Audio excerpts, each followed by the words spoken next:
dhugaa waaqayyo baay'ee nama gaddisiisa. Baay'ee tokko laphee nama cabsa jechuudha. Dhugaa shamarran keenya, bolaawwan keenya keessattuu biyya Saa'udii keessatti dhugaa waaqayyo baay'ee tokko jechuudha. Baay'ee tokko miidhamaa jiru.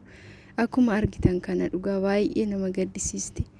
Nageenyi fararri waaqayyo bakkuma jirtanitti isiniif haa baay'atu. Kabajamtootaaf hordoftoota koo akkam jirtu nagaa keessanii. Galata waaqayyoon nagaa kootii egaa obboleettii teenya tan akkuma argitanii dhugaa waaqayyoon baay'ee tokko na gaddisiiste arginaan jechuudha. Waan ishiin haasoftullee sodaachaa haasoftii dhokattee haasoftii waan ta'eef sirriitti illee hin dhagahamu jechuudha. Maal jetti na ajjeesuufi jetti bakka na ajjeesuufi amma kinoo dhokadhee naasaa jira. Immoo yoo sa'a 12 deebi'ee dhufanaan jedhee na kara biyyaa na gaggeessa ta'ee na ajjeessa ta'ee hin beeku namichi jettee baay'ee tokko bu'aa jirti jechuudha. Dhugaa waaqayyo isaaniif haa birmatu. Obbolaawwan keenya akkanattiin dararamaa jiran waaqayyo isaaniif haa birmatu. Dhugaa waaqayyo waaqni hiyyeessaa isaaniif haa dhaabbatu. Keessattuu Saa'udii Arabiyaa keessatti jechuudha. Shamarran keenya baay'ee tokko miidhamaa jiru. Shamarran ta'ee dhiira biyya ormaa biyyuma ormaati.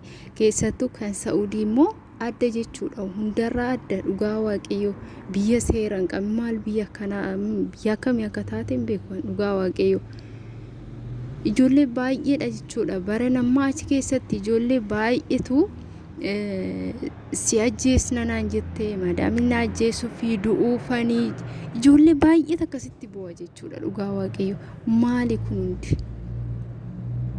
Maali biyya kana biyya kabaja hin qabne dhugaa waaqayyo biyya aaramanidha biyyi sun jechuudha. Baay'ee tokko nama jibbisiisti. Baay'ee tokko na jibbisiisti jechuudha. Dhugaa waaqayyo isaaniif haa birmatu. Obbolaawwan keenya of eeggadhaa. Waaqayyo si faana haa ta'u. Osoo dararamtanii akkanatti du'arrallee osoo haga du'aatitti hin gahin dafanii oguma isaan nagarii jammarassan jira miti isaan sababa barbaadu sababa funaananiiti lola godhanii achumaan itti jabeessaa deeman guyyaa tokko ni miti kan ajjeesuutti kaatan jechuudha. Lolanii arrabsanii maal jedhanii isaan booda dubbatanii dubbisanii isaan booda ishee balleessituu ishee taasisanii jechuudha. Ogguma isaan dubbii jammarassan ogguma isaan lola jammarassan dafanii na dhaqqabaa jechuudha malee erga isaan lolanii lola fixatanii karaa ajjeechatti darbuudha jedhanii na dhaqqabaa yoo jedhan sa'aatti sanitti Saa'udii Arabiyaa keessatti namuyyuu isaan dhaqqabuu hin danda'u jechuudha. Dhugaa waaqayyo maaliif irra caalan isaanii seeran ala warra hojjetudha. Warra seeran ala galaanarraan warra gale jechuudha. Irra caalan warri seeran deeme muraasa jechuudha. Kanaaf biyya sanitti dafanii namaaf dhaqqabuun illee baay'ee ulfaata.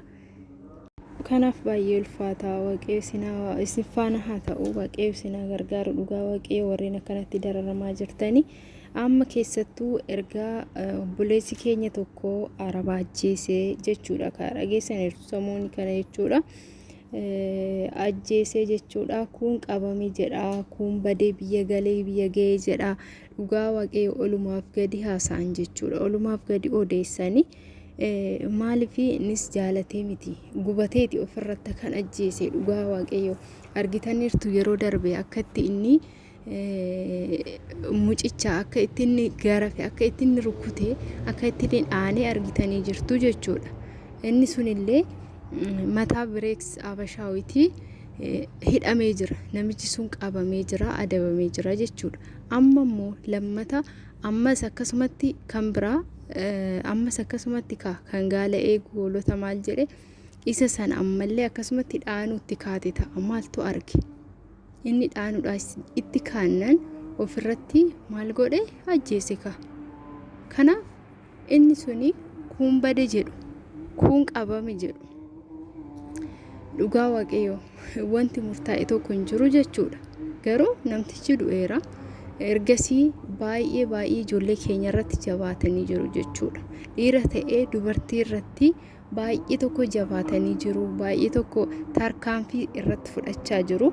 Of eeggannoo guddaa taasisaa warreen achi keessa jirtan ammallee sirriitti of eeggadha. Maaliif isaan amma booda nama keenya irratti garaa jabaataniiru sirriitti jechuudha amma. Kanaaf nama keenya yoo argatanii garaa hin hiran jechuudha qaban taananii viidiyoo kana sheer godhaa.